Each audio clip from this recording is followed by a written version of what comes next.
ನಮಸ್ಕಾರ ಗೆಳೆಯರೇ, ಸೆಲ್ಫಿ ಕ್ಲಾಸಸ್ಗೆ ಸ್ವಾಗತ. ನಾನು ನಾಗರಾಜ್. ಬನ್ನಿ ಗೆಳೆಯರೇ, ಇವತ್ತಿನ ಕ್ಲಾಸ್ನ ಸ್ಟಾರ್ಟ್ ಮಾಡೋಣ. ಗೆಳೆಯರೇ, ಇವತ್ತಿನ ಕ್ಲಾಸ್ನ ಸ್ಟಾರ್ಟ್ ಮಾಡೋಕ್ಕಿಂತ ಮುಂಚೆ ಇನ್ನೂ ಯಾರು ನಮ್ಮ ಚಾನಲ್ನ ಸಬ್ಸ್ಕ್ರೈಬ್ ಮಾಡಿಲ್ಲ, ಲೈಕ್ ಮಾಡಿ, ಶೇರ್ ಮಾಡಿ, ಸಬ್ಸ್ಕ್ರೈಬ್ ಮಾಡೋದನ್ನು ಮರಿಬೇಡಿ. ಬೆಲ್ ಬಟನ್ನ ಒತ್ತಿ ಗೆಳೆಯರೇ, ಯಾಕಂದರೆ ನಾವು ಅಪ್ಲೋಡ್ ಮಾಡೋಂಥ ವೀಡಿಯೋಗಳ ನೋಟಿಫಿಕೇಶನ್ ತಮಗೆ ಬರ್ತಾ ಇರುತ್ತೆ. ಅದೇ ರೀತಿ ಈ ಹಿಂದೆ ಕೂಡ ನಾವು ವೀಡಿಯೋಗಳನ್ನು ಅಪ್ಲೋಡ್ ಮಾಡಿದ್ದೀವಿ. ಅಪ್ಲೋಡ್ ಮಾಡಿರೋ ವೀಡಿಯೋಗಳ ಲಿಂಕ್ಗಳನ್ನು ಕೆಳಗಡೆ ಡಿಸ್ಕ್ರಿಪ್ಷನ್ ಬಾಕ್ಸಲ್ಲಿ ಕೊಟ್ಟಿದ್ದೀನಿ, ನೋಡಿ ಚೆಕ್ ಮಾಡ್ಕೊಳ್ಳಿ. ಬನ್ನಿ ಹಾಗಾದರೆ ಸ್ಟಾರ್ಟ್ ಮಾಡೋಣ. ಗೆಳೆಯರೆ, ಇವತ್ತಿನ ಕ್ಲಾಸ್ ಸಾಮಾನ್ಯ ಕನ್ನಡ ಭಾಗ 4. ತಮಗೆಲ್ಲ ಗೊತ್ತಿದೆ, KPSC, KEA ಮತ್ತು ಸ್ಪರ್ಧಾತ್ಮಕ ಪರೀಕ್ಷೆಗಳಲ್ಲಿ 35 ಅಂಕಗಳ ಸಾಮಾನ್ಯ ಕನ್ನಡಕ್ಕೆ ಸಂಬಂಧಪಟ್ಟಂಥ ಮತ್ತು ಕನ್ನಡದ ಇತಿಹಾಸಕ್ಕೆ ಸಂಬಂಧಪಟ್ಟಂಥ ಪ್ರಶ್ನೆಗಳು ಇರುತ್ತೆ. ಸೊ ಆದ್ದರಿಂದ ನಾವು ಸಾಮಾನ್ಯ ಕನ್ನಡ ಕ್ಲಾಸನ್ನು ಮಾಡ್ತಾ ಇದ್ದೀವಿ. ಬನ್ನಿ ಹಾಗಾದರೆ ಸ್ಟಾರ್ಟ್ ಮಾಡೋಣ. ಸಾಮಾನ್ಯ ಕನ್ನಡ ಭಾಗ 4 ಗೆಳೆಯರು. ಓಕೆ ಗೆಳೆಯರೆ, ಪ್ರಶ್ನೆ 1, ಮುದ್ರಾ ಮಂಜುಷಾ ಕೃತಿಯ ಕರ್ತೃ ಯಾರು ಅಂತ ಕೇಳ್ತಾ ಇದ್ದಾರೆ. Option A Muddanna, option B Sanchi Honnamma, option C Ponna, option D ಕೆಂಪು ನಾರಾಯಣ. ಗೆಳೆಯರೆ, ತುಂಬ ಅಂದರೆ KPSC ಮತ್ತು KA ಮತ್ತು PSI, KS ಮತ್ತು PDOಗಳಲ್ಲಿ ಕೇಳಿದಂಥ ಒಂದು ಪ್ರಶ್ನೆ, ಮುದ್ರಾ ಮಂಜುಷಾ ಕೃತಿಯ ಕರ್ತೃ ಯಾರು ಅಂತ. ಹೊಂದಿಸಿ ಬರೆಯಲಿ ಕೇಳ್ತಾರೆ ಒಂದು, ಅಥವಾ ಡೈರೆಕ್ಟಾಗಿ ಕೇಳ್ತಾರೆ ಮುದ್ರಾ ಮಂಜುಷಾ ಕೃತಿಯನ್ನು ಯಾರು ಬರೆದಿದ್ದಾರೆ ಅಂತ.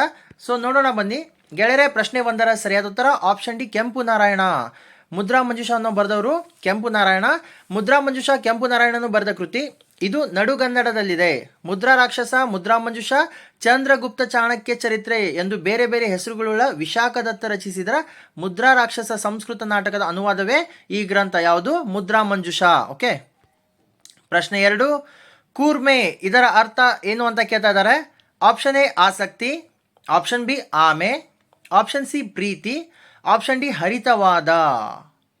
ಕೂರ್ಮಾವತಾರ ಅಂದರೆ ಆಮೆ ಅವತಾರ ಅನ್ನೋದು ನಮ್ಗೆ ಗೊತ್ತು, ಬಟ್ ಕೂರ್ಮೆ ಅಂದರೆ ಏನು ಅಂತ ಕೇಳ್ತಾ ಇದ್ದಾರೆ. ಪ್ರಶ್ನೆ 2ರ ಸರಿಯಾದ ಉತ್ತರ ಆಪ್ಷನ್ ಸಿ ಪ್ರೀತಿ. ಕೂರ್ಮೆ ಅಂದರೆ ಪ್ರೀತಿ ಗೆಳೆಯರೆ. ಓಕೆ. ಪ್ರಶ್ನೆ 3, ಕನ್ನಡದ ದಾಸಯ್ಯ ಎಂದು ಪ್ರಖ್ಯಾತರಾಗಿರುವ ಶಾಂತಕವಿ ಯಾರು ಅಂತ ಕೇಳ್ತಾ ಇದ್ದಾರೆ. ಆಪ್ಷನ್ ಎ DL ನರಸಿಂಹಾಚಾರ್ಯರು, ಆಪ್ಷನ್ ಬಿ ಸಕ್ಕರಿ ಬಾಳಾಚಾರ್ಯರು, ಆಪ್ಷನ್ ಸಿ ಪೂತಿ ನರಸಿಂಹಾಚಾರ್ಯರು, ಆಪ್ಷನ್ ಡಿ SG ನರಸಿಂಹಾಚಾರ್ಯರು. ಪ್ರಶ್ನೆ ಏನಪ್ಪ ಅಂದರೆ, ಕನ್ನಡದ ದಾಸಯ್ಯ ಅಂತ ಯಾರನ್ನ ಕರೀತಾರೆ ಅಂತ ಕೇಳ್ತಾ ಇದ್ದಾರೆ. ಪ್ರಶ್ನೆ 3ರ ಸರಿಯಾದ ಉತ್ತರ ಆಪ್ಷನ್ ಬಿ ಸಕ್ಕರಿ ಬಾಳಾಚಾರ್ಯರನ್ನ ಕನ್ನಡದ ದಾಸಯ್ಯ ಅಂತ ಕರೀತಾರೆ. ಇವರೊಬ್ಬ ಶಾಂತ ಕವಿ. ಓಕೆ. ಪ್ರಶ್ನೆ 4, ಶಿವತತ್ವ ಚಿಂತಾಮಣಿ ಗ್ರಂಥದ ಕರ್ತೃ ಯಾರು ಅಂತ ಕೇಳ್ತಾ ಇದ್ದಾರೆ. Option A Satyakka, option B Channabasavanna, option C Lakkanna Dandesha, option D ಅಲ್ಲಮ್ಮ ಪ್ರಭು. ಶಿವತತ್ವ ಚಿಂತಾಮಣಿ ಗ್ರಂಥದ ಕರ್ತೃ ಯಾರು ಅಂತ ಕೇಳ್ತಾ ಇದ್ದಾರೆ. ಪ್ರಶ್ನೆ 4ರ ಸರಿಯಾದ ಉತ್ತರ ಆಪ್ಷನ್ ಸಿ ಲಕ್ಕಣ್ಣ ದಂಡೇಶ ಗೆಳೆಯರೆ. ಶಿವತತ್ವ ಚಿಂತಾಮಣಿ ಗ್ರಂಥದ ಕರ್ತೃ ಲಕ್ಕಣ್ಣ ದಂಡೇಶ. ಪ್ರಶ್ನೆ 5, ಮಡಿವಾಳ ಮಾಚಯ್ಯನವರ ಅಂಕಿತ ನಾಮ ಯಾವುದು ಅಂತ ಕೇಳ್ತಾ ಇದ್ದಾರೆ. ಆಪ್ಷನ್ ಎ ಕಲಿದೇವರ ದೇವ, ಆಪ್ಷನ್ ಬಿ ಉರಿಲಿಂಗಿ ಪೆದ್ದಿಗಳ ಅರಸ್, ಆಪ್ಷನ್ ಸಿ ಕೂಡಲ ಚನ್ನ ಸಂಗಮ ದೇವ, ಆಪ್ಷನ್ ಡಿ ಗುಹೇಶ್ವರ. ಗೆಳೆಯರು, ನಾನು ಮೊದಲೇ ಹೇಳಿದ್ದೆ ತಮಗೆ ಕನ್ನಡದ ಇತಿಹಾಸಗಳ ಬಗ್ಗೆ ಪ್ರಶ್ನೆಗಳಿರುತ್ತೆ. ಸಾಮಾನ್ಯ ಕನ್ನಡ ಪ್ರಶ್ನೆ ಪತ್ರಿಕೆಗಳಲ್ಲಿ ಕಡಿಮೆ ಅಂದರೂ 5ರಿಂದ 6 ಪ್ರಶ್ನೆಗಳು ಕನ್ನಡದ ಇತಿಹಾಸದ ಬಗ್ಗೆ ಇರುತ್ತೆ. ಸೊ ಎಲ್ಲವನ್ನು ಓದ್ಕೊಂಡು ಹೋಗಿ. ಓಕೆ. ಪ್ರಶ್ನೆ 5ರ ಸರಿಯಾದ ಉತ್ತರ ಆಪ್ಷನ್ ಎ ಕಲಿದೇವರ ದೇವ ಗೆಳೆಯರೆ. ಮಡಿವಾಳ ಮಾಚಯ್ಯನವರ ಅಂಕಿತ ನಾಮ ಯಾವುದು? ಕಲಿದೇವರ ದೇವ. ಓಕೆ. ಪ್ರಶ್ನೆ 6, ಅಪರ ವಯಸ್ಕನ ಅಮೆರಿಕ ಯಾತ್ರೆ ಇದು ಯಾರ ಪ್ರವಾಸ ಕಥನ ಅಂತ ಕೇಳ್ತಾ ಇದ್ದಾರೆ. ಗೆಳೆಯರೆ, ಈ ಹಿಂದೆ ನಾನು ಪ್ರವಾಸ ಕಥನಗಳ ಬಗ್ಗೆ ಒಂದು ವಿಡಿಯೋನ ಮಾಡಿದ್ದೀನಿ. ಮಾಡಿರೋ ವಿಡಿಯೋಗಳ ಲಿಂಕ್ಗಳನ್ನು ಕೆಳಗಡೆ ಡಿಸ್ಕ್ರಿಪ್ಷನ್ ಬಾಕ್ಸಲ್ಲಿ ಕೊಟ್ಟಿದ್ದೀನಿ, ನೋಡಿ ಚೆಕ್ ಮಾಡ್ಕೊಳ್ಳಿ. ಆಪ್ಷನ್ ಎ ವಿ ಕೃ ಗೋಕಾಕ್, ಆಪ್ಷನ್ ಬಿ AN ಮೂರ್ತಿರಾಯರು, option C Shivaram Karanth, option D P Sitaramayya. ಪ್ರಶ್ನೆ ಏನಪ್ಪ ಅಂದರೆ, ಅಪರ ವಯಸ್ಕನ ಅಮೆರಿಕ ಯಾತ್ರೆ ಇದು ಒಂದು ಪ್ರವಾಸ ಕಥನ. ಸೊ ಈ ಪ್ರವಾಸ ಕಥನವನ್ನು ಬರೆದವರು ಯಾರು ಅಂತ ಕೇಳ್ತಾ ಇದ್ದಾರೆ. ಪ್ರಶ್ನೆ 6ರ ಸರಿಯಾದ ಉತ್ತರ ಆಪ್ಷನ್ ಬಿ AN ಮೂರ್ತಿರಾಯರು ಬರೆದಿರುವಂಥ ಅಪರ ವಯಸ್ಕನ ಅಮೆರಿಕ ಯಾತ್ರೆ ಇದೊಂದು ಪ್ರವಾಸ ಕಥನ ಗೆಳೆಯರೆ. ಓಕೆ. ಪ್ರಶ್ನೆ 7, ಡಾಲರ್ ಸೊಸೆ ಇದು ಯಾರ ಕೃತಿ ಅಂತ ಕೇಳ್ತಾ ಇದ್ದಾರೆ. ಆಪ್ಷನ್ ಎ ಹಾಮ Nayak, option B Poornachandra Tejaswi, option C ಕುಂ ವೀರಭದ್ರಪ್ಪ, ಆಪ್ಷನ್ ಡಿ ಸುಧಾಮೂರ್ತಿ. ಗೆಳೆಯರೆ, ಡಾಲರ್ ಸೊಸೆ, ರೂಪಾಯಿ ಸೊಸೆ ಸಿಗಲಿಲ್ಲವೇನೋ, ಡಾಲರ್ ಸೊಸೆಯನ್ನು ಹುಡುಕಿದ್ದಾರೆ. ಓಕೆ, ನೋಡೋಣ ಬನ್ನಿ ಗೆಳೆಯರೆ. ಪ್ರಶ್ನೆ 7ರ ಸರಿಯಾದ ಉತ್ತರ ಆಪ್ಷನ್ ಡಿ ಸುಧಾಮೂರ್ತಿಯವರು. ಡಾಲರ್ ಸೊಸೆ ಇದು ಸುಧಾಮೂರ್ತಿಯವರ ಕೃತಿ. ಇನ್ಫೋಸಿಸ್ ಸ್ಥಾಪಕರಾದ ನಾರಾಯಣ ಮೂರ್ತಿಯವರ ಧರ್ಮಪತ್ನಿ ಸುಧಾಮೂರ್ತಿಯವರು. ಓಕೆ. ಪ್ರಶ್ನೆ 8, ಕನ್ನಂಬಾಡಿ ಇದು ಯಾವ ಪ್ರಸಿದ್ಧ ಕಥೆಗಾರನ ಸಮಗ್ರ ಕಥೆಗಳ ಸಂಕಲನ ಅಂತ ಕೇಳ್ತಾ ಇದ್ದಾರೆ. Option A Besagarahalli Ramanna, option B H. ಬಿಳಿಗಿರಿ, option C Benagal Shivaram, option D Belakavadi Srinivas. ಪ್ರಶ್ನೆ ಏನಪ್ಪ ಅಂದರೆ ಕನ್ನಂಬಾಡಿ ಅನ್ನುವಂಥ ಒಂದು ಸಮಗ್ರ ಕಥೆಗಳ ಸಂಕಲನ ಇದು ಯಾರ ಪ್ರಸಿದ್ಧ ಕಥೆಗಾರನ ಕೃತಿ ಅಂತ ಕೇಳ್ತಾ ಇದ್ದಾರೆ. ಪ್ರಶ್ನೆ 8ರ ಸರಿಯಾದ ಉತ್ತರ ಆಪ್ಷನ್ ಎ ಬೆಸಗರಹಳ್ಳಿ ರಾಮಣ್ಣನವರ ಕನ್ನಂಬಾಡಿ. ಇದೊಂದು ಪ್ರಸಿದ್ಧ ಸಮಗ್ರ ಕಥೆಗಳ ಸಂಕಲನ. ಓಕೆ ಗೆಳೆಯರೆ, ಪ್ರಶ್ನೆ 9 ಶಬ್ದ ವಿಹಾರದ ಕರ್ತೃ ಯಾರು ಅಂತ ಕೇಳ್ತಾ ಇದ್ದಾರೆ. Option A DLN, option B ತಿ.ನಂ. ಶ್ರೀಕಂಠಯ್ಯನವರು, ಆಪ್ಷನ್ ಸಿ ಪೂತಿ ನರಸಿಂಹಾಚಾರ್ಯರು, ಆಪ್ಷನ್ ಡಿ ಹಾಮ ನಾಯಕ್. ಗೆಳೆಯರೆ, ಶಬ್ದ ವಿಹಾರದ ಕರ್ತೃ ಯಾರು ಅಂತ ಕೇಳ್ತಾ ಇದ್ದಾರೆ. ಪ್ರಶ್ನೆ 9ರ ಸರಿಯಾದ ಉತ್ತರ ಆಪ್ಷನ್ ಎ DLN ಅಂದರೆ ದೊಡ್ಡ ಬೆಲೆ ಲಕ್ಷ್ಮೀ ನರಸಿಂಹಾಚಾರ್ಯರು. ಶಬ್ದ ವಿಹಾರ ಯಾರ ಇದರ ಕರ್ತೃ ಯಾರು? ದೊಡ್ಡ ಬೆಲೆ ಲಕ್ಷ್ಮೀ ನರಸಿಂಹಾಚಾರ್ಯರು. ಶಾರ್ಟ್ಕಟ್ ಆಗಿ ಇವ್ರನ್ನ DLN ಅಂತ ಕರೀತಾರೆ. ಓಕೆ ಗೆಳೆಯರೆ, ಪ್ರಶ್ನೆ 10 ಬೆಳೆದ ಹೊಲ ಬಿಸಿಲಲ್ಲಿ ಮಲಗಿರುವುದು ಯಾವ ಪದ? ಅಂದರೆ ಏನು ಅಂಡರ್ಲೈನ್ ಮಾಡಿದ್ದಾರೆ, ಅಂಡರ್ಲೈನ್ ಮಾಡಿರೋದು ಯಾವ ಪದ ಅಂತ ಕೇಳಿದ್ದಾರೆ. ಇದೊಂದು ಏನು ಒಂದು ಪದ, ಒಂದು ವಾಕ್ಯ. ಯಾವುದು? ಬೆಳೆದ ಹೊಲ ಬಿಸಿಲಲ್ಲಿ ಮಲಗಿರುವುದು ಒಂದು ವಾಕ್ಯ. ಈ ವಾಕ್ಯದಲ್ಲಿ ಅಂಡರ್ಲೈನ್ ಏನು ಮಾಡಿದ್ದಾರೆ ಮಲಗಿರುವುದು ಅಂತ. ಇದು ಯಾವ ಪದ ಅಂತ ಕೇಳಿದ್ದಾರೆ. ಆಪ್ಷನ್ ಎ ಸಕರ್ಮಕ ಕ್ರಿಯಾಪದ, ಆಪ್ಷನ್ ಬಿ ಕ್ರಿಯಾಪದ, ಆಪ್ಷನ್ ಸಿ ಅಕರ್ಮಕ ಕ್ರಿಯಾಪದ, ಆಪ್ಷನ್ ಡಿ ಮೂಲಧಾತು ಕ್ರಿಯಾಪದ.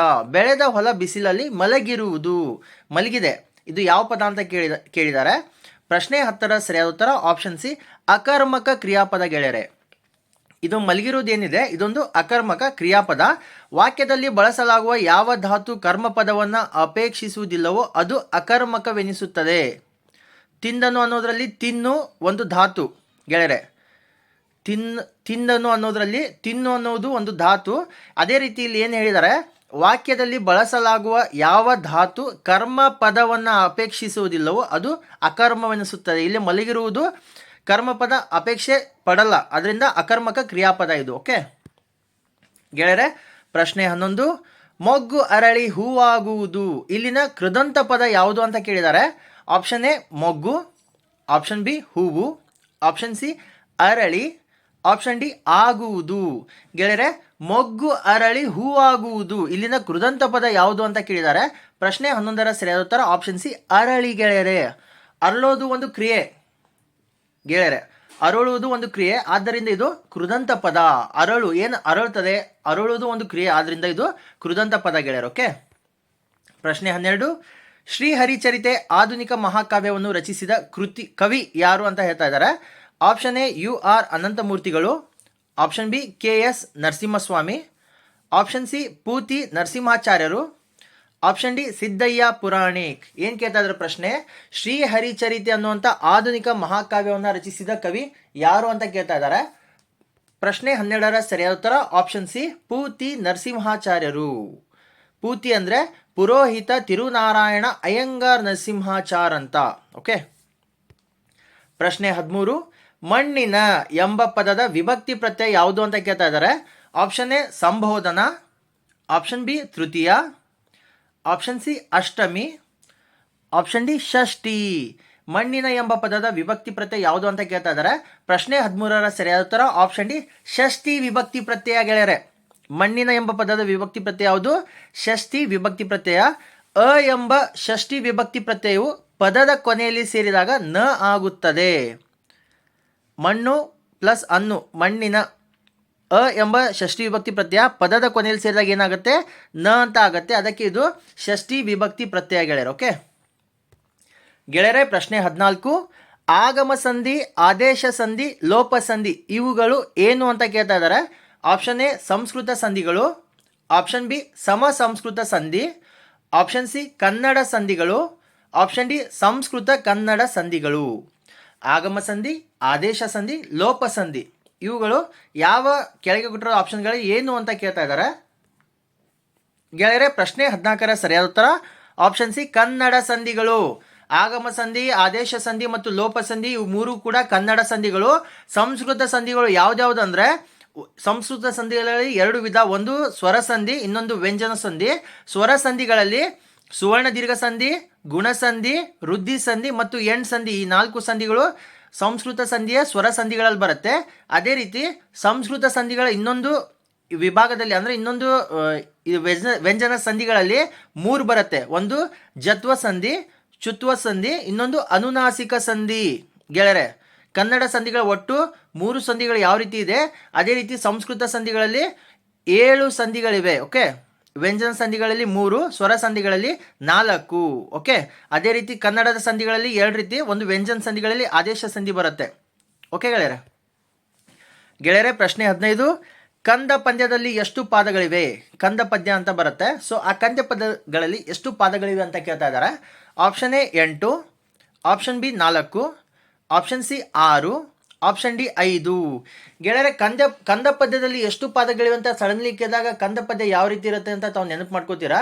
ಕರೆಕ್ಟಾಗಿ ಎಕ್ಸಾಮ್ಗೋಸ್ಕರ ನಾನು ಇದನ್ನು ತಗೊಳ್ಳೇಬೇಕು, ಈ ಸೆಲೆಕ್ಷನ್ನ ನಾನು ತಗೊಳ್ಳೇಬೇಕು ಅಂತ ಕಷ್ಟಪಟ್ಟು 2-3 ವರ್ಷದಿಂದ ಯಾರು ಕೂತ್ಕೊಂಡು ಓದ್ತಾ ಇದ್ದಾರೋ, ಯಾರು ಈ ಪರೀಕ್ಷೆಗಳಿಗಾಗಿ ಸ್ಟ್ರಗಲ್ ಮಾಡ್ತಾ ಇದ್ದಾರೋ ಅವ್ರಿಗೆ ಗೊತ್ತಿರತ್ತೆ ಕಂದ ಪದ್ಯದಲ್ಲಿ ಎಷ್ಟು ಪಾದಗಳಿವೆ ಅಂತ. ಓಕೆ, ನೀವು ಅಪ್ಲಿಕೇಶನ್ನ ಹಾಕಿದ್ದೀರಾ, ಅಪ್ಲಿಕೇಶನ್ ಹಾಕಿದ ಮೇಲೆ ಅಡ್ಮಿಟ್ ಕಾರ್ಡ್ ಬರುತ್ತೆ.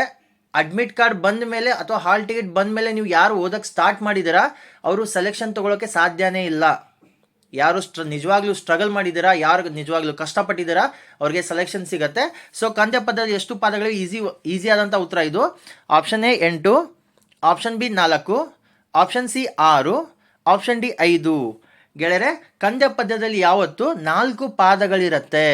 ಕಂದ ಪದ್ಯ ನೀವು ತೆರೆದು ನೋಡು ಒಂದ್ಸಾರಿ, ಕಂದ ಪದ್ಯವನ್ನು ನೋಡಿದ್ರೆ ತಮ್ಗೆ ಗೊತ್ತಾಗುತ್ತೆ ಅದರಲ್ಲಿ 4 ಪಾದಗಳಿರುತ್ತೆ. ಓಕೆ ಗೆಳೆಯರೆ, ಪ್ರಶ್ನೆ 16, ನಿಂತರು ಇದರ ಧಾತು ರೂಪ ಯಾವುದು ಅಂತ ಕೇಳ್ತಾ ಇದ್ರೆ ಆಪ್ಷನ್ ಎ ನಿಂತು, ಆಪ್ಷನ್ ಬಿ ನಿಂತ, ಆಪ್ಷನ್ ಸಿ ನಿಲ್ಲು, ಆಪ್ಷನ್ ಡಿ ನಿಂತ್ರು.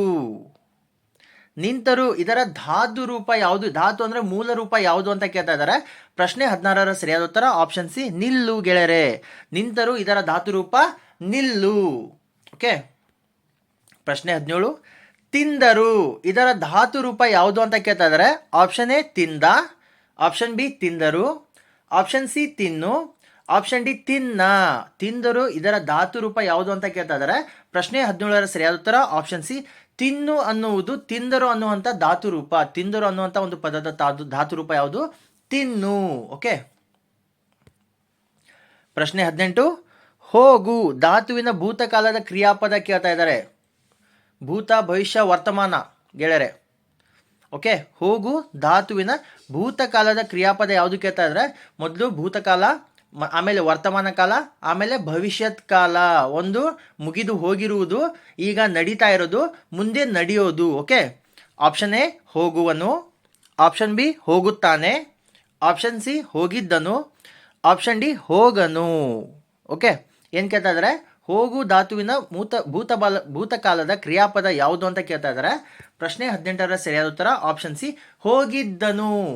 ಗೆಳೆಯರೆ, ಭೂತಕಾಲ ಅಂದರೆ ಆಗ ಹೋಗಿರೋದು ಕೇಳ್ತಾ ಇದ್ದಾರೆ. ಆಗ ಹೋಗಿರೋದು ಇದರಲ್ಲಿ ಯಾವುದು? ಹೋಗಿದ್ದನು ಅನ್ನೋದು ಆಗಿ ಹೋಗಿದೆ. ಆದರೆ ಹೋಗುವನು ಅನ್ನೋದು ಭವಿಷ್ಯತ್ ಕಾಲ. ಹೋಗುತ್ತಾನೆ ಅಥವಾ ಹೋಗ್ತಾ ಇದ್ದಾನೆ, ಹೋಗುತ್ತಾನೆ ವರ್ತಮಾನ, ಹೋಗುವನು ಇನ್ನೂ ಹೋಗಿಲ್ಲ, ಇನ್ನೊಂದು ಹೋಗಿಲ್ಲ. ಹೋಗುವನು ಅನ್ನೋದು ಭವಿಷ್ಯತ್ ಕಾಲ. ಓಕೆ, ಪ್ರಶ್ನೆ 19, ಅಜ್ಜಿ ಇದಕ್ಕೆ ತತ್ಸಮ ಪದ ಯಾವುದು ಅಂತ ಕೇಳ್ತಾ ಇದ್ದಾರೆ. ಆಪ್ಷನ್ ಎ ತಾತ, ಆಪ್ಷನ್ ಬಿ ಮುದುಕ, ಆಪ್ಷನ್ ಸಿ ಆರ್ಯ, ಆಪ್ಷನ್ ಡಿ ತಂದೆ. ಗೆಳೆಯರೆ, ಅಜ್ಜಿ ಇದಕ್ಕೆ ತತ್ಸಮ ಪದವನ್ನು ಕೇಳ್ತಾ ಇದ್ದಾರೆ. ಅಜ್ಜಿ ಇದಕ್ಕೆ ತತ್ಸಮ ಪದ. ಪ್ರಶ್ನೆ 19ರ ಸರಿಯಾದ ಉತ್ತರ ಆಪ್ಷನ್ ಸಿ ಆರ್ಯ. ಅಜ್ಜಿ ತತ್ಸಮ ಪದ ಯಾವುದು? ಆರ್ಯ. ಗೆಳೆಯರೆ, ಓಕೆ ಗೆಳೆಯರೆ, ಇವತ್ತಿನ ಈ ಕ್ಲಾಸ್ನ ಅಂತಿಮ ಮತ್ತು ಕೊನೆಯ ಪ್ರಶ್ನೆ, ಪ್ರಶ್ನೆ 20, ಹಿತವಚನ ಪದದಲ್ಲಿಯ ಗುಣವಾಚಕ ಯಾವುದು ಅಂತ ಕೇಳ್ತಾ ಇದ್ದಾರೆ. ಹಿತವಚನ ಪದದಲ್ಲಿಯ ಗುಣವಾಚಕವನ್ನು ಕೇಳ್ತಾ ಇದ್ದಾರೆ. ಆಪ್ಷನ್ ಎ ಒಳ್ಳೆಯ ಮಾತು, ಆಪ್ಷನ್ ಬಿ ಹಿತ, ಆಪ್ಷನ್ ಸಿ ಸವಿ ಮಾತು, ಆಪ್ಷನ್ ಡಿ ಜೇನಿನಂಥ ಮಾತು. ಹಿತವಚನ, ಅವನು ತುಂಬ ಹಿತವಚನವನ್ನು ನುಡಿದನು, ಅವಳು ಹಿತವಚನವನ್ನು ನುಡಿದಳು. ಇದರಲ್ಲಿ ಗುಣವಾಚಕವನ್ನು, ಇದರಲ್ಲಿರುವಂಥ ಗುಣದ ಬಗ್ಗೆ ಕೇಳ್ತಾ ಇದ್ದಾರೆ. ಓಕೆ, ಪ್ರಶ್ನೆ 20ರ ಸರಿಯಾದ ಉತ್ತರ ಆಪ್ಷನ್ ಬಿ ಹಿತ. ಗೆಳೆಯರೆ, ಹಿತವಚನ, ಇದರಲ್ಲಿ ಹಿತ ಅನ್ನೋದು ಒಂದು ಗುಣವಾಚಕ. ಹಿತ ಅಂದರೆ ಮೃದು, ಜೇನಿನಂಥ ಅಥವಾ ಕಠಿಣವಲ್ಲದ. ಓಕೆ, ಮೃದುವಾಗಿ ಮಾತಾಡೋದು. ಹಿತ ಅಂದ್ರೆ ಒಂದು ರೀತಿ ಮೃದುವಾಗಿ ಸಾಫ್ಟಾಗಿ ಮಾತಾಡೋದು. ಹಿತ ಅನ್ನೋದು ಇಲ್ಲಿ ಗುಣವಾಚಕ. ಓಕೆ ಗೆಳೆಯರೆ, ನಮ್ಮ ವಿಡಿಯೋಗಳು ತಮಗೆ ಇಷ್ಟವಾದಲ್ಲಿ ಲೈಕ್ ಮಾಡಿ, ಶೇರ್ ಮಾಡಿ, ಸಬ್ಸ್ಕ್ರೈಬ್ ಮಾಡೋದನ್ನ ಮರಿಬೇಡಿ. ಬೆಲ್ ಬಟನ್ನ ಒತ್ತಿ ಗೆಳೆಯರೆ, ಯಾಕಂದ್ರೆ ನಾವು ಅಪ್ಲೋಡ್ ಮಾಡುವಂಥ ವಿಡಿಯೋಗಳ ನೋಟಿಫಿಕೇಶನ್ ತಮಗೆ ಬರ್ತಾ ಇರುತ್ತೆ. ಅದೇ ರೀತಿ ನಾವು ತಿಳಿಸಿಕೊಟ್ಟಂಥ ಮಾಹಿತಿಗಳ ಬಗ್ಗೆ ಅಥವಾ ನಮ್ಮ ಕ್ಲಾಸ್ಗಳ ಬಗ್ಗೆ ಏನಾದರೂ ಅಭಿಪ್ರಾಯಗಳು ಅಥವಾ ಕಮೆಂಟ್ಗಳಿದ್ದಲ್ಲಿ ದಯವಿಟ್ಟು ಕಮೆಂಟ್ ಸೆಕ್ಷನಲ್ಲಿ ಕಮೆಂಟ್ ಮಾಡಿ. ನಾವು ನಿಮ್ಮ ಕಮೆಂಟ್ಗಳನ್ನು ನೋಡ್ತೀವಿ ಗೆಳೆಯರೆ. ಮತ್ತೆ ನಾವು ಮುಂದಿನ ಕ್ಲಾಸಲ್ಲಿ ಭೇಟಿಯಾಗೋಣ.